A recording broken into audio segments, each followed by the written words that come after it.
مرکزی election commission نے ملک کی بعض ریاستوں میں منعقدہ اسمبلی اور لوک سبھا انتخابات میں مقابلے کے وقت اخراجات سے متعلق تفصیلات جمع نہ کروانے پر امیدواروں کے خلاف کارروائی کی ہے۔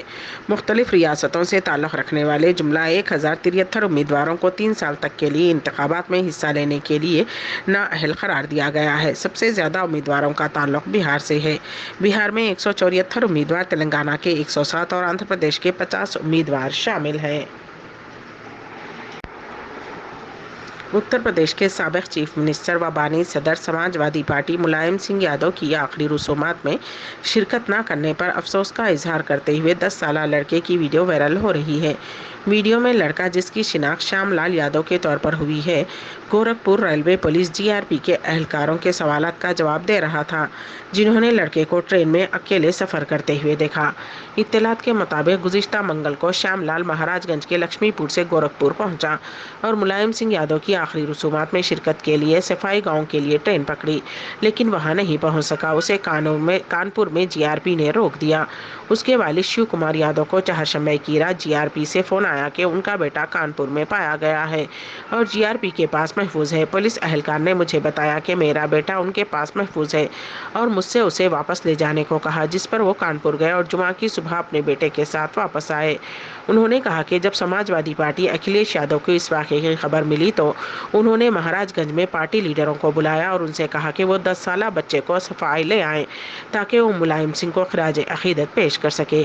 ملائم سنگھ کا طویل علالت کے بعد پیر کو گروگرام کے ایک خانگی ہاسپٹل میں انتقال ہو گیا۔ ان کی آخری رسومات منگل کو ادا کی گئیں۔ سپریم کورٹ نے دہلی یونیورسٹی کے سابق پروفیسر GN سائی بابا کو بری کرنے کے بامبے ہائی کورٹ کے فیصلے پر پابندی لگا دی ہے۔ سائی بابا پر مبینہ طور پر ماؤ نوازوں سے روابط رکھنے اور ان کی مدد کرنے کا الزام ہے۔ واضح رہے کہ دہلی یونیورسٹی کے پروفیسر سائی بابا کو کل بامبے کورٹ نے باعزت بری کرنے کا فیصلہ سنایا تھا۔ واضح رہے کہ انہیں 5 سال قبل ماؤ نوازوں سے روابط کے ایک کیس میں گرفتار کیا گیا تھا۔ کل ممبئی ہائی کورٹ کی ناگپور بینچ نے اس معاملے میں پروفیسر سائی بابا کو بری کرنے کے احکامات جاری کیے تھے اور انہیں فوری طور پر جیل سے رہا کرنے کا حکم بھی دیا گیا تھا۔ ہندوستانی خواتین کی ٹیم نے تاریخ رقم کرتے ہوئے 7ویں مرتبہ ایشیا کپ کرکٹ کے فائنل میں کامیابی حاصل کی۔ آج کھیلے گئے T20 ایشیا کپ 2022 کے فائنل میچ میں ہندوستانی ٹیم نے گیند بازی اور بلے بازی دونوں ہی میں شاندار صلاحیتوں کا مظاہرہ کیا۔ ہندوستانی گیند بازوں نے سری لنکائی ٹیم کو 20 اوور میں محض 65 رن بنانے دیے اور پھر 9ویں اوور میں ہی جیت کے لیے متعین ہدف کو حاصل کر لیا۔ ایک طرف سری لنکا نے 20 اوور میں اپنے 9 وکٹ گنوائے، وہیں ہندوستانی ٹیم نے 8 وکٹ رہتے جیت حاصل کر لی۔ یہاں قابل ذکر بات یہ ہے کہ اب تک خاتون ایشیا کپ کرکٹ کے 8 سیزن کھیلے گئے ہیں، جن میں سے ہندوستانی خاتون کرکٹ ٹیم نے 7 مرتبہ فاتح کا تمغہ حاصل کیا ہے۔ صرف گزشتہ مرتبہ ہندوستانی ٹیم ایشیا کپ پر قابض ہونے میں کامیاب نہیں ہو سکی تھی اور بنگلہ دیش کی خاتون کرکٹ ٹیم نے بہترین کارکردگی کا مظاہرہ کرتے ہوئے فائنل میچ میں جیت حاصل کی تھی۔ کورونا کے اعداد و شمار سے اندازہ ہو رہا ہے کہ یہ وبا سعودی عرب میں آہستہ آہستہ پھر سے اپنے پر پھیلانے لگی ہے۔ سعودی وزارت صحت کا کہنا ہے کہ مملکت کے مختلف رینجز میں جمعہ کے روز کورونا وائرس کے مزید 165 کیسز کی تصدیق ہوئی ہے۔ سبق نیوز کے وزارت صحت کی جانب سے جاری رپورٹ کے حوالے سے مزید کہا ہے کہ نئے متاثرین کی تصدیق ہونے کے بعد اب تک اس وائرس میں مبتلا ہونے والے مجموعی افراد کی تعداد 8,18,592 تک پہنچ گئی ہے۔ گزشتہ ایک روز میں کورونا سے 3 افراد جان کی بازی ہار گئے، جس کے ساتھ ہی اب تک اس وائرس کے باعث ہلاکتوں کی مجموعی تعداد 9,379 تک پہنچ گئی ہے۔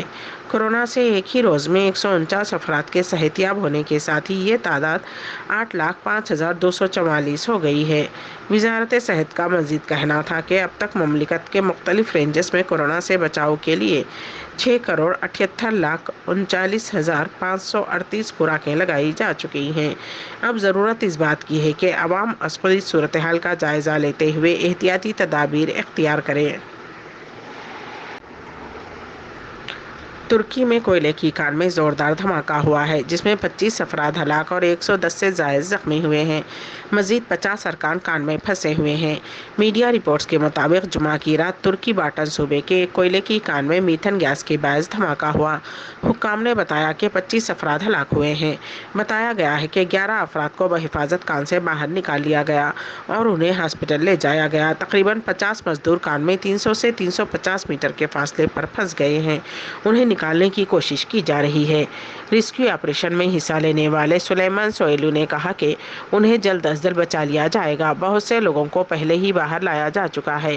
ترکی کے وزیر صحت فرحتین کوکا نے ٹویٹ کیا کہ زخمیوں میں سے 8 کی حالت تشویشناک ہے۔ ترکی کے شہر سوما میں 2014 میں کوئلے کی کان میں ہونے والے حادثے میں 301 مزدور ہلاک ہوئے تھے۔ پاکستان کے صوبے پنجاب کے ملتان میں نشتر ہاسپٹل کے مردہ خانے میں 200 کی قریب نعشیں سڑ گئی ہیں۔ چند نعشیں ہاسپٹل کی چھت پر بھی پائی گئیں جس سے اس علاقے میں سنسنی پیدا ہو گئی۔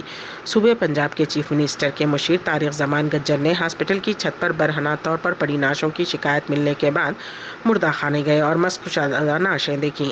ایک شخص نے گجر سے مردہ خانے پر پڑی نعشوں کی شکایت کی۔ جب وہ ہاسپٹل میں اپنے ایک رشتہ دار کی عیادت کے لیے گیا، اس شخص کی شکایت پر وزیر اعلیٰ کے مشیر نے گجر مردہ خانے کا معائنہ کیا۔ وہاں پڑی نعشوں کو دیکھ کر وہ چونک گئے۔ بتایا گیا ہے کہ میڈیکل کے طلباء نے ان نعشوں کو ٹیسٹ کے لیے استعمال کیا۔ مرد اور خواتین دونوں کی نعشیں مردہ خانے کے علاوہ مردہ خانے کی چھت پر پڑی تھیں۔ کپڑوں کے بغیر نعشیں بکھری پڑی تھیں۔ جب انہوں نے نعشوں کے بارے میں دریافت کیا تو پتہ چلا کہ میڈیکل کے طلباء نے اس کا استعمال کر کے وہیں چھوڑ دیا۔ چھت پر پڑی نعشوں پر بھی کپڑے نہیں تھے۔ معلوم ہے کہ عقاب اور پرندے ان نعشوں کو بطور خوراک حاصل کر رہے ہیں۔ نشتر میڈیکل کالج انتظامیہ نے اس واقعے پر رد عمل ظاہر کیا۔ انہوں نے کہا کہ نعشیں چھوڑنے والوں کے خلاف کارروائی کی جائے گی۔ امبیڈکر اردو نیوز کے اختتام سے قبل دوبارہ سرخیوں پر ایک نظر۔